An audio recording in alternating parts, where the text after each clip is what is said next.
PCMC news, सत्याला शब्दाची धार। दिनांक 13 जानेवारी रोजी भोसरी MIDC परिसरात forum of small scale industries association अध्यक्ष श्री अभय भोर यांच्या वाढदिवसानिमित्त कामगारांसाठी आणि नागरिकांसाठी आरोग्य सप्ताह राबवण्यात आला।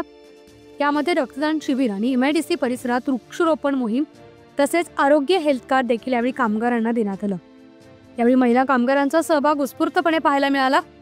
महानगरपालिका अतिरिक्त आयुक्त श्री विजय कुमार खोराटे, ESI हॉस्पिटलच्या सुप्रिटेंडेंट माननीय वर्षा सुपे, DY आयुर्वेदिक हॉस्पिटलचे CEO माननीय श्री श्रीपाद उपासने, वाहतूक विभागाचे वरिष्ठ पोलीस निरीक्षक श्री दीपक साळुंके साहेब यांच्या शुभ हस्ते या शिबिराचा प्रारंभ झाला।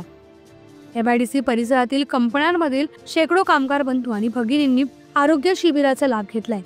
तरी कामगारांना हेल्थ कार्ड वाटप तसेच ESI हॉस्पिटल कामगार नोंदणी आणि तपासणी करण्यात आली। Deccan mechanical private limited, Solidus private limited, Shri precision private limited, Shri Sai engineering quality compound private limited, Milcon engineering, Hindustan pressing, SK Sai enterprises अशा अनेक कंपनी व ATSS कॉलेजचे विद्यार्थी यांनी वृक्षारोपणमध्ये सहभाग घेतलाय।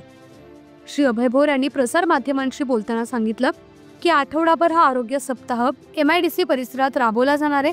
कंपन्यांनी पुढाकार घेऊन सहभाग घ्यावा तसेच पुढील काळामध्ये MIDCतील कामगार बंधू आणि भगिनींना आरोग्याच्या सुविधा मिळवण्यासाठी प्रयत्न केला जाईल।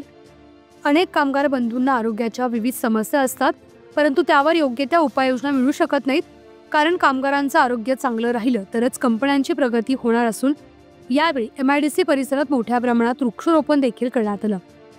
आरोग्य शिबिरास व रक्तदान शिबिरास भरघोस प्रतिसाद मिळाला असून यासाठी बहुसंख्येनं उद्योजक, कामगार आणि विविध क्षेत्रातील मान्यवर यावेळी उपस्थित होते। पुणे तसेच पिंपरी चिंचवड परिसरातील महत्त्वाच्या बातम्या पाहण्यासाठी आजच आमच्या डिजिटल PCMC न्यूज चॅनलला सबस्क्राइब करा आणि बेल आयकॉन प्रेस करा।